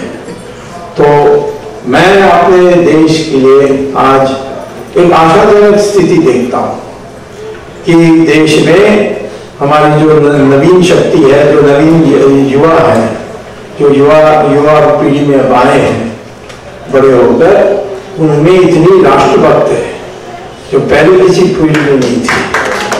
तो भविष्य उज्जवल। लेकिन ये जो हीन भावना है कि हम संकोचित होकर बोलते हैं, इधर उधर देख के बोलते हैं, ऐसा नहीं, एक छाती ठोक कर बोलना चाहिए कि हम हिंदू हैं और हम हिंदू के लिए लड़ेंगे। हम किसी और के विरोध में नहीं बोल रहे, अपने हिंदू के लिए बोलेंगे, कश्मीरी पंडित के लिए बोलेंगे, जहां वो हिंदू दुनिया भर में उनके साथ अन्याय हो रहा उसके लिए बोलेंगे और अपनी सारी ताकत लगा करके करेंगे। ये कहकर आप जो सवाल पूछना है झा साहब, आप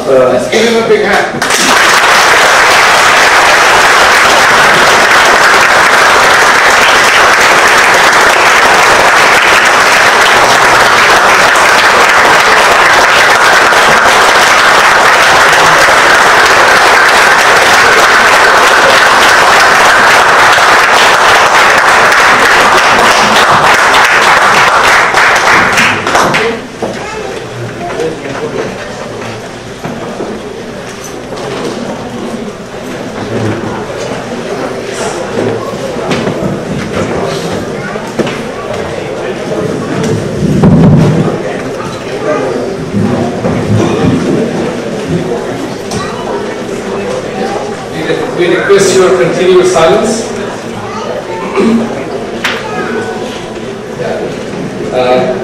Harish ji has requested, and I wanted to say that much time ago, is that please switch off your phones if you haven't done it as yet. Now, it is truly an honor to be here, to be having a discussion with Dr. Swami. I had the opportunity when Dr. Swami was speaking look up all the about 47 question sheets that you sent here. And what I did was I quickly went through that and put it down into about 14 categories. Those questions fall into that. So I will address those questions and one statement, and that is, which is table number 1. Purnima and Amrita Kapoor. Are you here? Yes, yes, we are here. Oh, there you are. Okay. Message from them. No questions from Mr. Swami, but missing the presence of Ms. Narayan Katariji.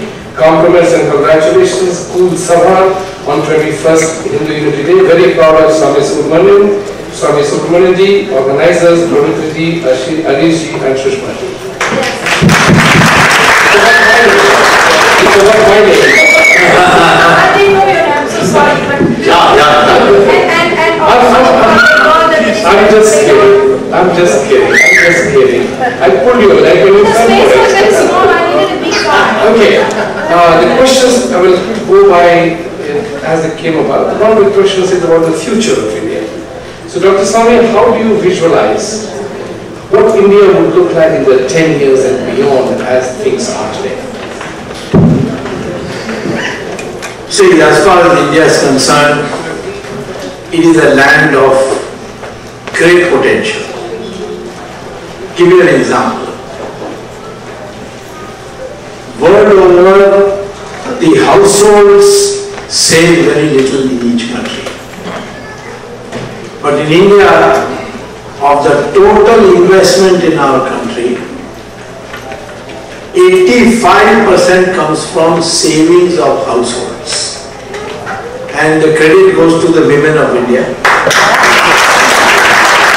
They are the ones who save. The men go on spending, but the women keep on putting little here there, and then they put deposit in the bank.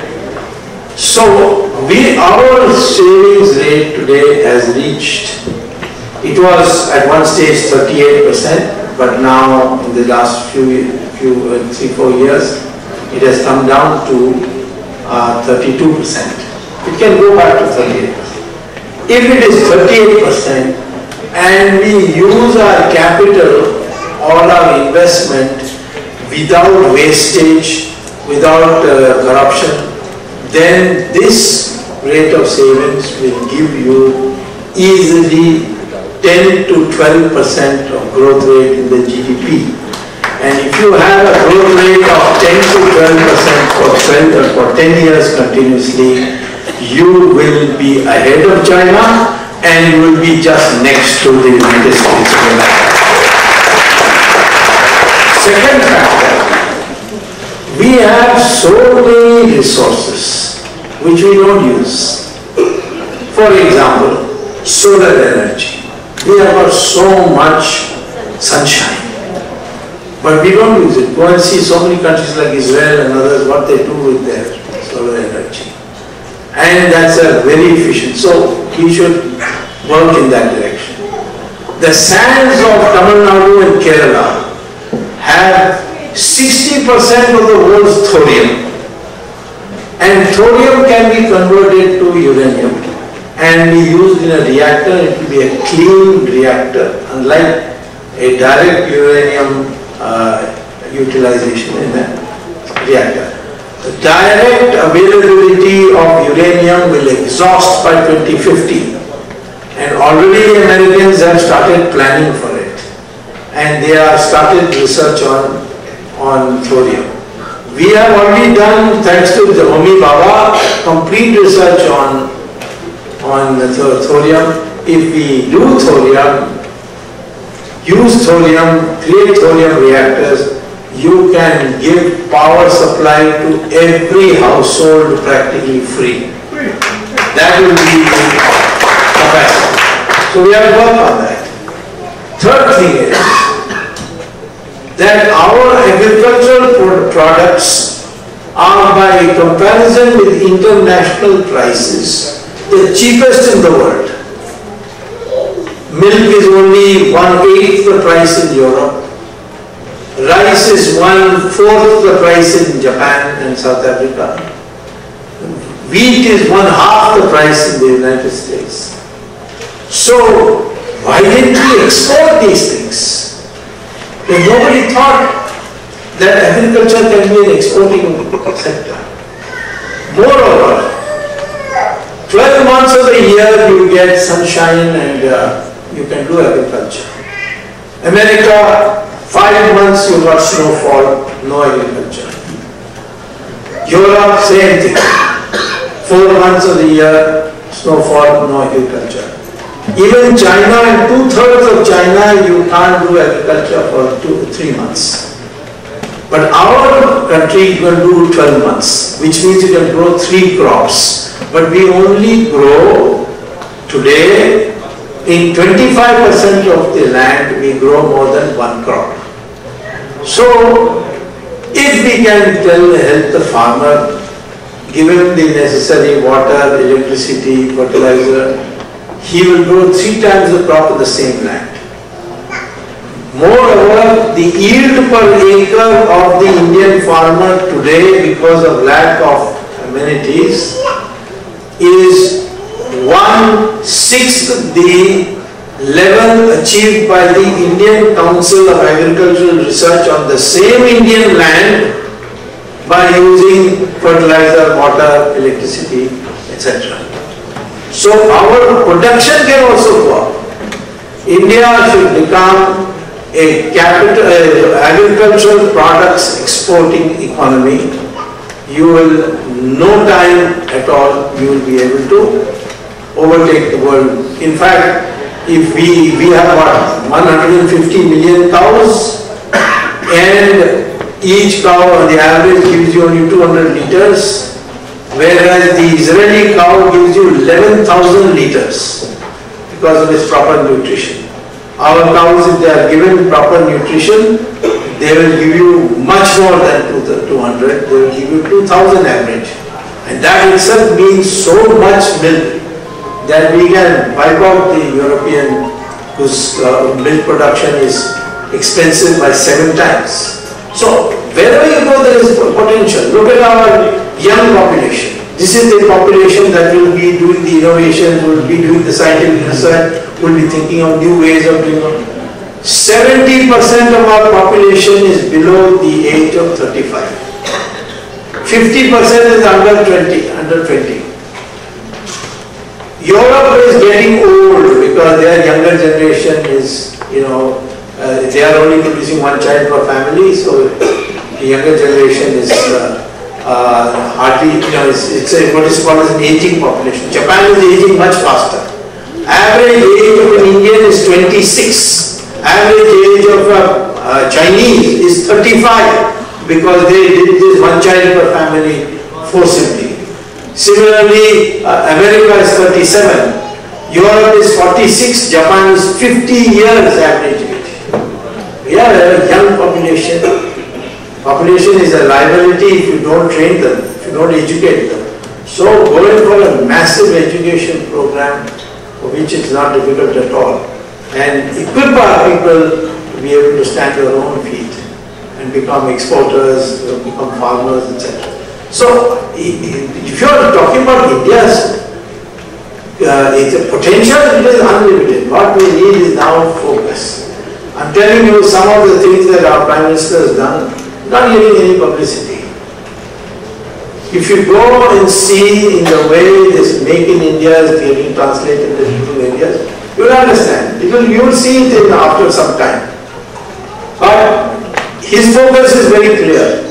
But unfortunately, we are not able to back him fully in the sense of the entire system is so thoroughly corroded in 67 years of Congress rule that to make that deliver goods will take a little time. So there is never be, don't be, pessimistic about our future. We've got tremendous possibilities.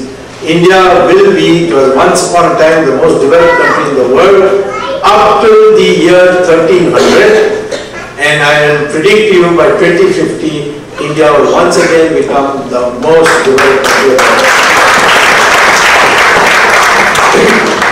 And I would like to take this opportunity just to share an actual experience that I had. Yeah. And since the Sansad are here, thought to you, all of you here, is that in 2007, I had the privilege of doing a keynote address at the Human Resource Planning Society of the United States, their convention in Florida. And the theme there was that how would India sustain 8 or 9% of growth rate which we were notching up at that time, given the less shortage of skilled people. So the question was, how do you define opportunity in India? And I said to them at that time that in 2007, there were a total number of aircrafts that were serving the flying needs of Americans were approximately 6,500 plus. India, 1.2 billion people, there were about 350 aircrafts. So if we just began to connect various cities where it takes 39 hours to travel, I used to do the Janta Express travel from Bombay to Bhagalpur in 42 hours. You can travel now in 2 hours. So if India just connected the flight systems around the country, just imagine for a moment the airport, the rail, shops, how many more businesses will be created. And the same analogy I use for hospitality industry, for domestic tourism in India, our heritages. To connect those heritages, if we created the hotels, we had in India between 1 star to 5 star, 1 lakh rooms. At that time, Vegas alone had 1 lakh rooms. So think about the opportunity that India has. Look at the number of foreigners coming to our hospitals. Yes. We are cheapest medical Tourism. The medical tourism is now growing. So build hospitals Correct. in large numbers. Thank you. The next question is, there were several questions about India's dreaded caste system. And many people have asked that question, why can't we abolish it? Why can't we have an economically driven reservation policy? And how did Hindus allow, I mentioned that, how did Hindus allow to be branded with various caste structures? What can we do about it? First, please understand, we have two concepts, and the British and the Portuguese collapsed it into one, and they called it caste. One is called Varna, and the other is called Jati. Jati is based on bloodlines, but Varna is not based on bloodlines. Varna is a division of labor. Brahmin is not a person who was born a Brahmin. Brahmin is a person who takes to what is called as education and gives up all the luxuries of life. That was the original concept, but he will be the highest socially. So Vishwamitra was a Maharishi, but he was born in a Kshatriya family.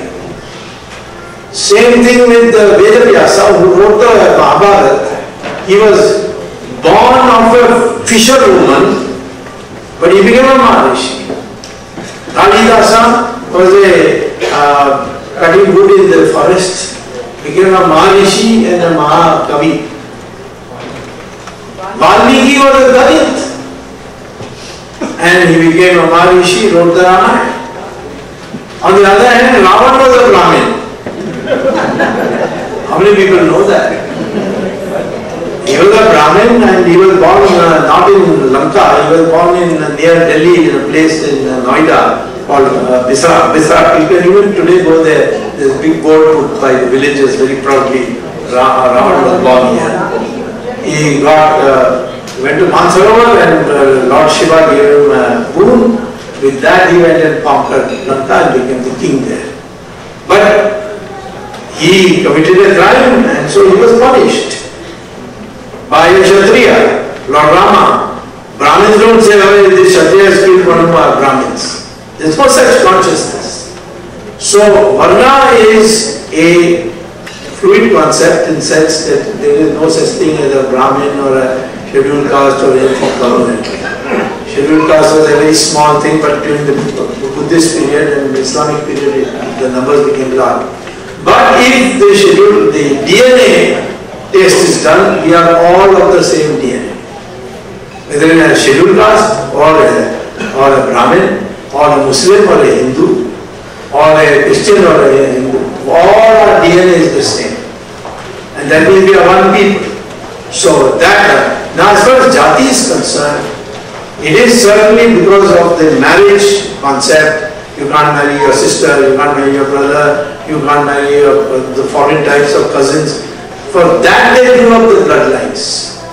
And that is got nothing to do with your social status. This British and the Portuguese made it into a big concept, and on that basis they did the recruitment, they created a Jat regiment and all that. So, in the past form, yes, it can go, it will go. If you say that only a professor can be a Brahmin, and if he is an executive in the Bata Shoe company, he can't be a Brahmin, even if he is born in a Brahmin house. This whole concept will go in no time. All we have agreed to intervarna marriages. You know, you think that there is no difference between a Kshatriya marrying a Vaishya or a Shudra marrying a Brahmin. You know, that kind of thing goes in your mind. You will see that they become fine, everybody becomes equal. Ambedkar was educated by a Brahmin teacher. His name was not Ambedkar. His Brahmin teacher's name was Ambedkar. And his Brahmin teacher said, you are a very bright boy, but there will be a lot of prejudice against you. So change your name from Mahar to Ambedkar. And then he got a scholarship to Columbia, and there he got a PhD in economics. And then he went to London and got a law degree and came and wrote the Indian Constitution. And he was never respected by the political opponents of Ambedkar. They used to call him Bhimrao. Jawaharlal Nehru went to Cambridge and failed the exam there. And they gave him a gentleman pass degree. And there we people called him Pandit Jawaharlal Nehru. The man who could pass an exam is Pandit. The man who came back with a PhD is Bhimrao. That prejudice is the cause, and that has to be overcome, that we are same people, they have the same ability, there is nothing, no difference between one Varna and another Varna. That is how it will go slowly. It will go, but go slowly. Right. Thank you, sir. Related to the thought that you mentioned earlier on during your talk, that from Kanyakumari to Kashmir and Jamnagar to Dibrugarh, Hindus have to unite. What would you tell us today that must happen there for that to happen? If you ask me one thing we must do as living in the United States, see that your children are persuaded to learn Sanskrit. Don't do anything else. Sanskrit will do that. I don't want you to go out of your way to do anything. That process of learning Sanskrit and becoming proficient in Sanskrit will itself induce in your system the necessary outlook to become a Virat. Having studied Sanskrit in my high school days, I know how beautiful it is, because even every sound is defined there. It's lovely about that. Coming back to the question about Kerala, a state which is very beautiful. I was in Kerala 2 years ago with my wife, a sudden trip, and going around in the Kanyakumari and the places, I asked the driver, how come you always have a communist government and why there is no BJP here? He looked at me a little scared, thinking that I could be a Muslim. Because of my fear. When I told him my name is Vibhuti Jha, I saw his fear. Then he started talking. He says the Christians and Muslims will never let any Hindu candidate win. Never. And to that end, we see now that it's very bizarre. I read in Kerala, so many Hindus are being killed. You gave the example of Malappuram. Yeah. I have been to Calicut, and I know Kerala has such a prominence of Hindus are, even though majority, they are kind of scared. What can we do? What can BJP, what is that the country can do? What Hindus can do? Well, at the moment, BJP is posing such a threat that the communists are targeting our particularly the RSS people, killing them. and there was no follow-up action. The same thing happened in Tamil Nadu also for some time, but now it's stopped. And there the Muslim fanatics did it. I think, you see, that old idea that the Muslims and the Christians will not allow, that is now growing, because this time the BJP didn't win only one seat, but it got a large amount of votes, which had never been there before. The Congress, in fact, is angry with us because we got so much votes, their votes went down and they were defeated by the communists. I think this is a temporary phenomenon. I mean, we have heard this before. When I remember when I was in John Johnson, we used to lose every election.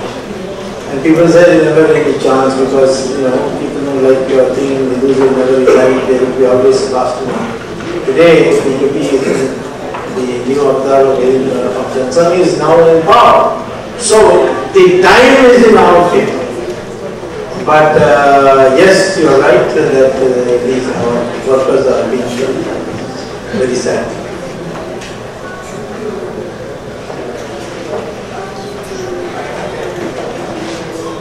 In 10 minutes or 15 minutes, we will end up the Q&A session here because dinner will be served, and I suppose you must be all hungry. But if I were you, I would still like to engage more. Yes, Please continue. What is central government? Central government is BJP now. What is CME going to do to prevent that atrocities of LDF government in Kerala? If there is any action from the central government to stop this kind of atrocities? Well, we are reading in Calicut, one of the things we discuss is this, but if you ask me what can be done or what will be done, I don't know which you want to know. What we can do is dismiss the government and have present rule and fix them in no time.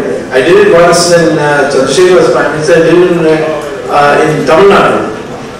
These NTT people were killing all our people. And I went and sat there after getting the sanction from the cabinet and dismissed the government. And after that, NTT never could show its face in the open. So somewhere we have to warn the left government. If you go on killing, if this kind of killing goes on, you can't run the country according to the constitution, and you should be dismissed to jail in the Janta period that we even forgot to fill the case diary. And the court throughout and the whole climate change. People say, oh, they've got nothing, they've just been talking rubbish. So we don't want to miss out. I don't think you have to worry. There's no escape. And it's only a question of time. Thank you, sir.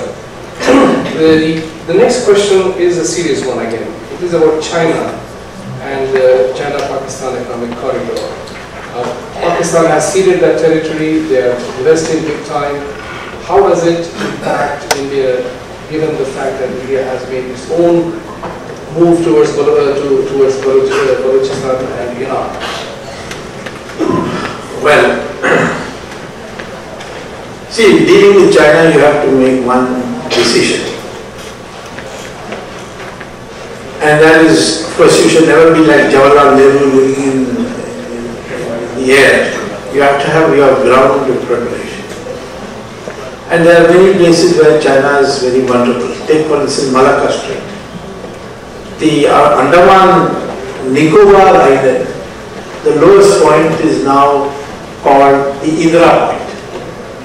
It has been called something else before, but now it's called Indira Point.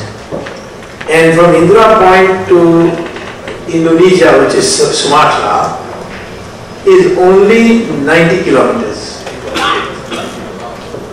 90% of Chinese foreign trade passes through this narrow.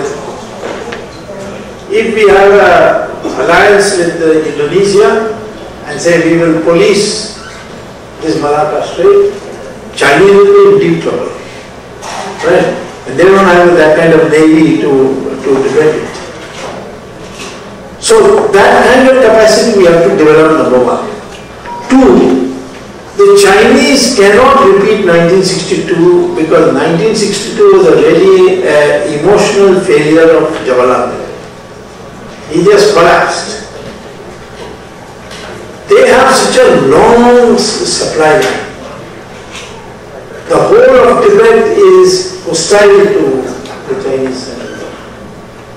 So, if you go and bomb the supply line of the Chinese, they won't be able to pursue the war in that place. So, China's last hope is to tribute trouble through Pakistan. Now, we have to tell the Chinese, don't do it. But then they will say, don't help Japan. Japan and China are deadly against themselves. And we have taken a stand which is very favorable to Japan. So they said, why did you enter into this dispute with us? So it's an intricate thing. But China is not very happy with Pakistan because I've known them well. I've dealt with the Chinese when I was Minister of Commerce and all that. And they tell me very clearly that we know that Pakistan is training terrorists to come into Xinjiang, their province. So somewhere I think we have to make a decision that Chinese relations, good relations with China is more important than our relations with any other country. And therefore we don't get into jagras which the Chinese having say with Vietnam or with Japan. Then China can be managed. Without China, Pakistan is zero. It can be any time broken into 4 pieces.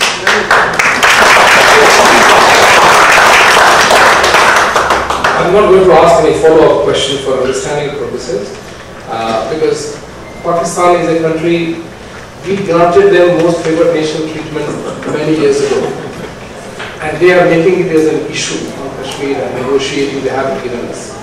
I do know that Indian traders and businessmen perhaps will lose a bit more if India were to withdraw that.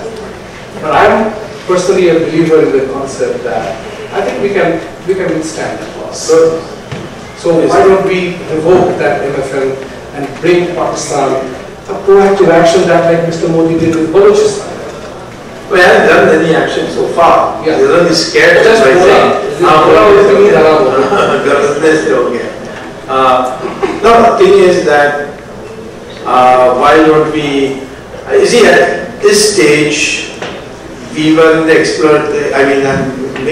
it's not my view because my view is a hardline view, but I can give a sympathetic interpretation of the government stand. They wanted to experiment whether it's possible to have, by peaceful methods, deal with Pakistan. At some stage, the Prime Minister take a call that this is not happening, he is just taking advantage of it. In that time, these are the options that we consider. Final question. Now, dinner is getting ready. This is the final question. No Q&A in America can be complete without a reference to Trump and Hillary. No question will be, no Q&A can be complete in America without a reference to Hillary and Trump. Who do you think would be beneficial for India and why? You people live in America. I have lived in America for many years before I went back. I know as much about Americans as you do. Let me say that the Americans are the most unemotional people I have ever met. Everything is cost-benefit analysis. Even if they want to keep a marriage or end it in divorce, it's all cost-benefit analysis is done. Whether being married is good or getting divorced is more profitable. So they are very practical people. And therefore, it doesn't matter who is going to be the president, as far as India is concerned. Because the American president is always faced with options, which the think tanks give them, and they have to choose one of them. That's a limited option. They don't have, they give speeches and all that. However, I I mean, since we are all Indians here, I don't want to interfere in the internal affairs, but in my opinion, Hillary is emotionally more committed to Pakistan and China than she is.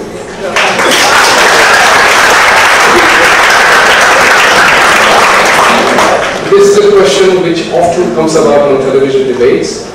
And one of the things is most of the Indians end up being more Democrat supporters than Republican supporters. And I always wondered why. And it is a really perplexing thing. Deep down, most Indians are conservatives. Yeah. So the support to the Democratic Party is only based on the ideal of democratic socialism that existed in India. And that's why I told people that Bernie Sanders is bringing Congress Party back here. So this is a country which taught us there is no free lunch. So how can there be a free medical insurance, and how can there be a free education?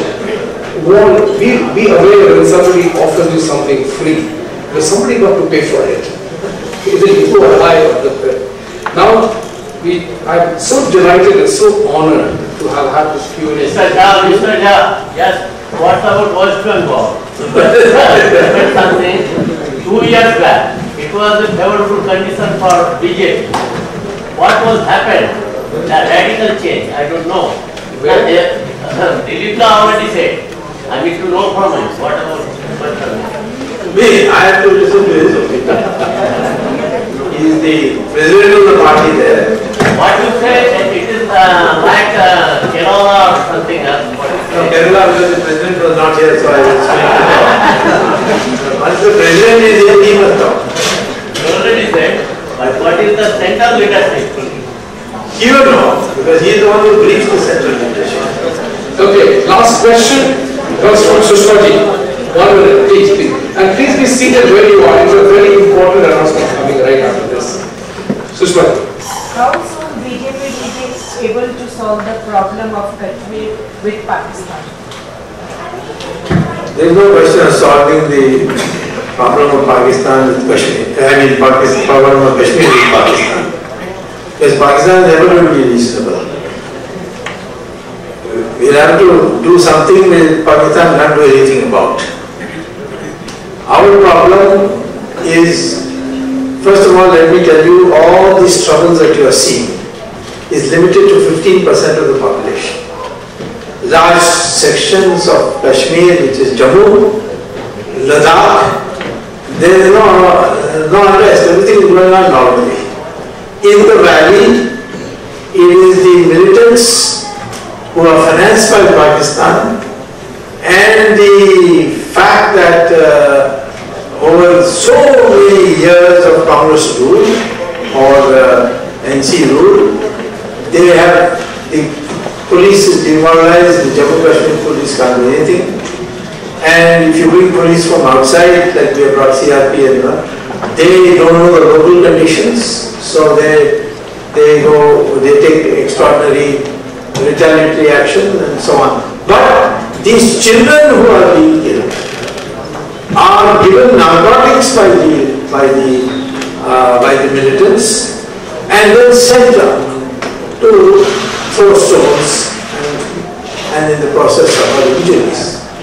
So there is no way you can reason with them, because their financiers have said very clearly, now you take this to a finality so that somehow we can go back to the UN.